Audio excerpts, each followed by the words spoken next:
بەداخێکی زۆرەوە ئەڵێم ئەمە لە ناو گەنجی موسڵمانە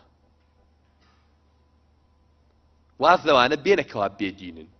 بەس من خەمی گەنجە موسڵمانەکانی خۆمانمە ئەهلی مزگەوت ئەوانەی کە دیفاع لە دینی خواکەن پیان ئەڵێن ئیسلامی لەبەرەوەی لەسەر دینی خوا هەڵێنێ لەبەرەوەی خەمی ئیسلامە خۆن لەبەرەوەی یانێ خوا لە خۆیان ڕازیکرد شەو ڕۆژ قزمەتی ئەو دینیان بەڵام بێم ئاکارانیان ئاگا لێبێ یەکێکی تر لەو ئەخلاقانی کە لە ناو خەڵکێکا و لە ناو گەنجانەوە بە زۆر ئەبیندی خەریکە زیە ئەکا شوێنکەوتنی عەورەت و عەیب و عاری یەکتر دواکەوتنی عەیبەکانمان من غەڵەتێکم هەیە سەیرەکەی فڵان کەس خوایەتی کەشفی کە مامۆستا هاوڕێ ئەو عەیبەی هەیە بۆی بچێ لای فڵانەوە مامۆستا هاوڕێکێ چاتە لێ ئەو مامۆستا هاوڕێکەم کە قسەی خێری بۆ کردن ها لە خوا ناترسێ کار گەیشتۆتە ئەوەی ڕەمزە ئیسلامیەکان سوکایەتیان پێکرێت بە دوای بەسیطترین یعنی دانیشن مەجلیسێ سەیرەکەین سوکایەتی بە فڵان و فیسارەکەن وەڵا ئەمانە کردویانە بە دووژن پاش خۆ کفری نەکردو شەری خوای جێبەجێ لە ماڵی خوا تووشی مشکلەیەک بووە هەزار ئەوەی بۆ پێوانێن و لە ناو خەڵکە بڵایەکەن و سوکایەتی پێکەن غەڵەتێکە کردوێتی کاکە بە شەرێکە زەلامێکە کردوێتی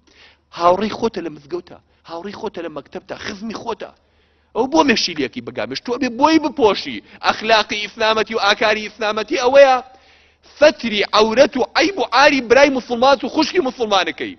غەڵەتێکی لێوەشایە و لە گەنجێتیە غەڵەتێکی کردووە هەرزەیەتی کردووە ئابڕۆی مەبە حەیای مەبە سڕێکی کەوتۆتە دەستی تۆ بەڵێ وەڵا کلکی کەوتۆتە دەستمە بێ ئاوای پێ بکەم کار گەیشتۆتە ئەوەی بەدوای عیب و عاری یەکتر ئاگەڕێن بیخەنە سەر ئەنتەرنێت بە مۆبایل بە بلوتۆز بۆ یەکتر بینێنە هەفڵان چی کردووە هەفڵان چیەکە هەفڵان چیەڵێ برانەمە ئەخلاقی موسڵمانەتی نێ بیکەن بە خاتەی خوا ئەڤان دەرحەق بەم ڕەفتارە پێغەمبەری خوا صلی الله علیه و سلم چیە فەرمێ پێغەمبەری خوا صلی الله علیه و سلم لە حەدیثێکی صحیحا فەرمێ يا معشر من آمن بلسانه ولم يدخل الإيمان قلبه توجه لو قسەیە بگرن يا معشر من آمن بلسانه أي أو كومەڵەی کە بەز بە زمان ئیمانتان هێنا و ئیمان نەچۆتە ناو دڵتانەوە ئەمانە کێن لا تختابوا المسلمين بس دەف هەڵگرن غیبەتی مسلمانان مەکەن ولا تتبعوا عوراتهم شوێن عیب و عاریان مەکەون حەیایان بەرن و فەضحیان کەن فإنه من تتبع عورة أخيه المسلم چونکە هەر کەسێک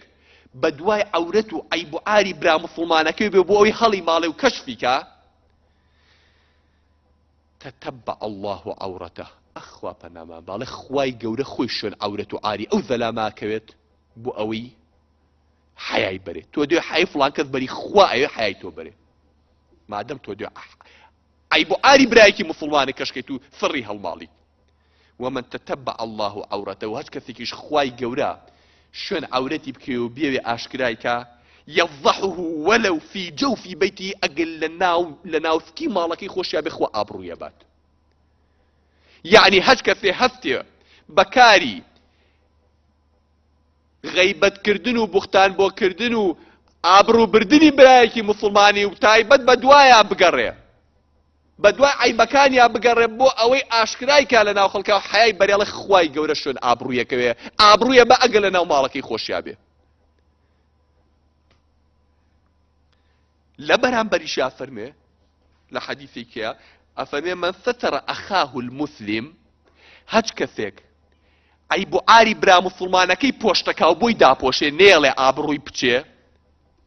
ستره الله يوم القيامة لروج قيامة أخوا نيلي عبروي أو بچو عيب عاري أو دا بوش لروجاي كروت قوتو ثربتي بيبتي ختن نكلاو لبردمي خوايا بذليلي وثاوي نعمي أعمالكاني بدا ثولي لبردمي أو عالمي أبي بيخوني توا ئالۆ ڕۆژێ خواڵێ حەیان نابم مادەم تۆ ئابڕووی برا موسڵمانەکە تێی پۆشتە کرد و نەوێش حەیای بچێ منیش ئەمڕۆ فریاد دەکەوم دەکامیانەکەیت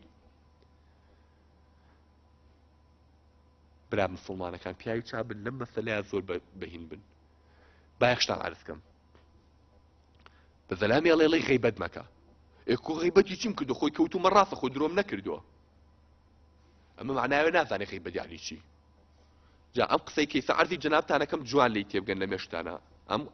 ئەم فەرقی بینی ئەم سێ وشێ بکەن لە زمانی عەرەبیە زەممان هەیە غیبەتمان هەیە بوختانمان هەیە زەم غیبەت بوختان زەمکردن ئەوەیە زەلامێک خۆی لە بەرامبەر تا دانیشتۆ بە خراپە باسیەکەی قسەکەش ڕاستە من باسی فڵان کەس دەکەم ئەوە تا لە بەرامبەرمە خۆی لێرەیە لەبەر دەمای گوێی لێمە من بە خراپی باسەکەم قسەکەشم ڕاستە ئەوە پێوتێ زەمکردن بەڵام ئەگەر خۆی لێرە نەبوو من بە خراپی باسم کرد قسەکەشم ڕاست بوو ئەوە پێوتێ غیبەتکردن من بە خراپی باسم کردووە شتێکی خراپیم باس کردووە ڕاستی ژەکەم درۆ ناکەم بەڵام مادەم خۆی لێرە نیەوە پێوتێ غیبەت وەکوایە گۆشتی ئەو زەلامە و بمردووی خواردبێ لە حەدیثێکیشی پێغەمبەر صلی الله علیه و سلم هاتووە ئەفەرمێ ڕۆژی قیامەت کەلاکێ و زەلامە و بمردووی خەنە بەردەمەڵە وەرە و کەلاکەی بخۆ ئەمە خواردووە لە دنیا ئەی بوختان چییە بوختانەوەی کابرا خۆی لێوێ بێ یان لێوێ نەبێت تۆ شتێکی بۆ هەڵبەستی کەوانە بێی خراپ ئەگەر ئەو قسەی تۆ کە بە خراپی باسی ئەو برایەتی کردویان ئەو خوشکەتی کردووە وا نەبوو ئەوە بوختانە خۆی لەوێ بێ یان لەوێ نەبێ خوا پەنامان بە ئەوە ئەگاتە حەدی 80 جەلدەشی لێ بدرێ لەسەری ئەگەر بوختانی شەرەفی بۆ کرد دەمی خۆتان بگرن زەلامێ قسەیەکی لە دەمێتە دەرە لەوانەیە بوختانی بێ بۆ برایەکی موسڵمانێکی بێ ئەم شارەی لێ پڕەکەن ئەم شارە قسەیەکی خێر بڵاو ناکرێتەوە هەزار صیفەتی باشە هەمێ نایگێنن کەچی یەک شتی خراپە لێ بۆشێتەوە بە شەرە هەموو دنیای لێ تێگێنن بە ئیعلام باسیەکەن ئابڕوویە بن شەرەفیە بن ئابڕووی یەکتر مەبن سەتی عیب و عاری یەکتر کردن برایان با خوای گەورە بەڵکو ڕەحمان پێ بکە کەسمان هەیە بێعیبین بە ئیسان و سەلامی خوای لێ بێ ویسانی حراجیکەن لەناو کڵێسەیەکی جوولەکە نەسیحەت و ئامۆژگاری بۆ خەڵکەکە کرد ئافرەتێ لەو کاتەیە هات وتیان ئەمە ئافرەتە زیناکارە زینای کردووە ئەگەر تۆ ڕاست دەکەی با بەربارانی کەین عیساش زانی لەو کاتەیە یعنی تووشی بەز میکەن لەگەڵ دەوڵەتی ڕۆما لەخۆی ئافرەتی لێوە ڕۆمان بەربارانی کەن و خەڵکی شێخە بڵێ عادی بەربارانی کەن بەبێ بەینە و بەبێ ئیج و عیساش فەرمووی باشە کامتان گوناحی نییە با بچێ بەربارانی کە کامتان تا ئێستا گوناحی نەکردو خۆی پاکە عیبی نییە با بچێ و بەربارانی کە هەر هەموو سەری خۆیان داخست کەسمان هەیە بێعیبین کەسمان هەیە دنیای عیب و عارمان نەبێ فەقەتیمان نەبێ گوناحمان نەبێ تاوانمان نەبێ ها ئەی چۆنەجی شۆن عیب و عاری براکە دەکەیت و کەشفەکەی ناتەزی خوای گەورە ئابڕووی تۆش بەرێ